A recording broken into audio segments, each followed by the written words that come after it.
बिहार में पहले चरण के मतदान में बम्पर वोटिंग, सालों का रिकॉर्ड टूट गया। 1998 के बाद पहली बार बिहार में इतनी बम्पर वोटिंग के मायने क्या है? क्या बिहार में तेजस्वी के पक्ष में लहर चलने वाली है, या फिर नीतीश कुमार के लिए महिलाएं घर से बाहर निकल कर आई है और नीतीश बाबू के लिए तीर निशान के ऊपर बटन दबाकर आई है?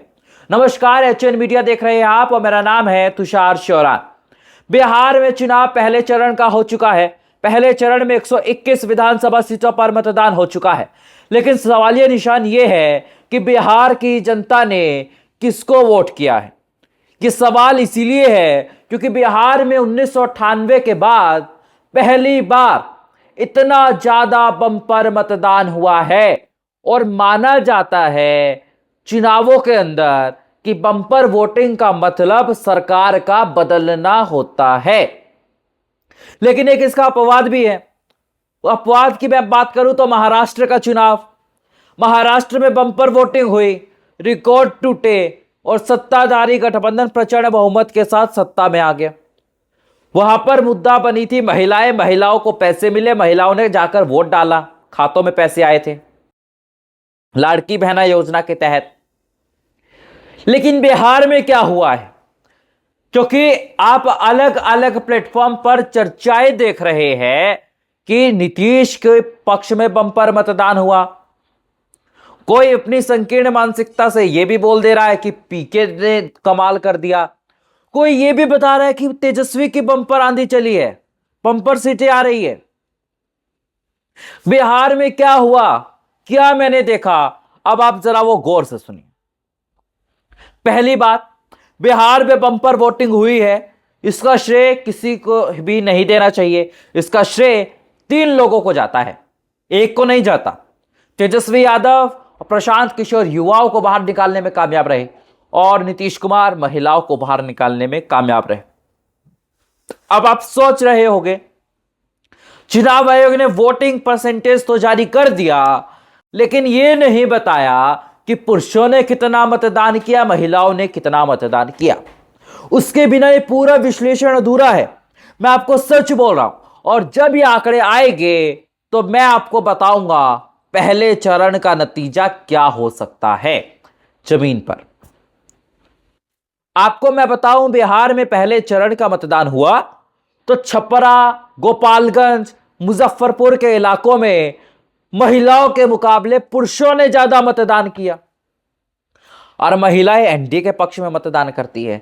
यानी कि इन इलाकों में मैंने जो ग्राउंड पर देखा वो ये देखा कि महागठबंधन मजबूत है।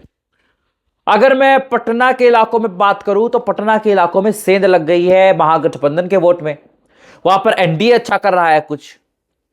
अगर मैं फाइनल टैली आपको बताऊं पहले चरण की, मुझे क्या लगता है, कांटे की टक्कर। नहीं बताया जा सकता कौन 5 सीट आगे होगा, कौन 5 सीट पीछे होगा। चुनाव तय अगले चरण में होने वाला है।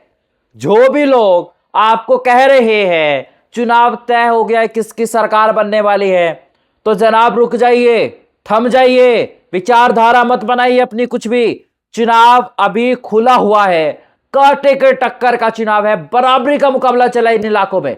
और अगले चरण में मुस्लिम बहुल सीटों पर भी मतदान होना है। अगर मुस्लिम बहुल सीटों पर आरजेडी ने अच्छा प्रदर्शन किया तो बिहार में महागठबंधन की सरकार बन जाएगी, नीतीश कुमार मुख्यमंत्री की गद्दी से हट जाएंगे। लेकिन अगर महिलाएं घर से निकलकर बम्पर मतदान करने के लिए आती है तो बिहार में क्लीन स्वीप हो सकता है। लेकिन सवाल ये निशान ये है, क्या 2010 जैसी हालत में एनडीए गठबंधन दिखाई देता है? तो उसका जवाब है कतई भी नहीं, बिल्कुल भी नहीं। तो बीजेपी को किस चीज का नुकसान हो रहा है? अब तक जो बीजेपी अपर हैंड दिखाई दे रही थी, अब बीजेपी पिछड़ती क्यों दिखी चुनावों में वोटिंग वाले दिन, वो क्यों दिखाई दिया मुझे, मैं उस पर आपको राय बताता हूं।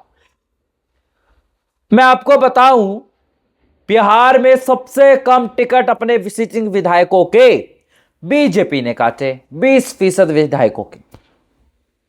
अगर बीजेपी अपने विधायकों के टिकट काटती तो बीजेपी को चुनावों में फायदा होता।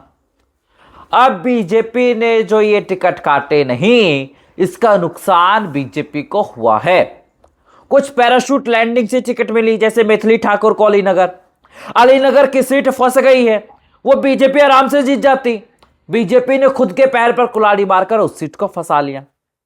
और अगर मैं तारापुर की बात करूं तो सम्राट चौधरी के लिए चुनाव बेहद आसान है, बहुत आसानी से जीत जाएंगे। अच्छा, आप मुझे एक बात बताइए, आपने कभी देखा है प्रदेश का उप मुख्यमंत्री पुलिस प्रशासन को कह रहे तुम उसके लिए वोट डलवा रहे हो?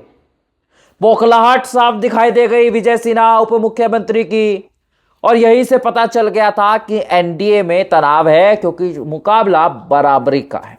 और ये बीजेपी के इलाके थे जहां पर मतदान हुआ है।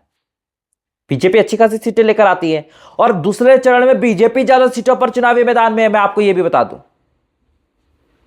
इसीलिए सबकी नजर बनी रहेगी, हमारी भी नजर बनी रहेगी। केकर होई बिहार 11 नवंबर रात 8 बजे आपके सामने एग्जिट पोल रखेंगे। एग्जिट पोल के सबसे भरोसेमंद आंकड़े होंगे, हम 6:30 बजे आंकड़े नहीं रखेंगे, 8 बजे आंकड़े आपके सामने रखेंगे। सबसे सटीक, सबसे भरोसेमंद और सबसे विश्वसनीय चुनावी एग्जिट पोल बिहार का, कौन सत्ता की सीढ़ियां चढ़कर भी हारेगा और कौन हारकर भी जीतेगा, आपको बताएंगे बिहार का सुपर एग्जिट पोल रात 8 बजे 11 नवंबर से। बने रहिए हमारे साथ और हमारी इस आजाद पत्रकारिता को समर्थन कीजिए, हमारे इस वीडियो को ज्यादा से ज्यादा शेयर कीजिए और चैनल को अभी सब्सक्राइब कीजिए। धन्यवाद।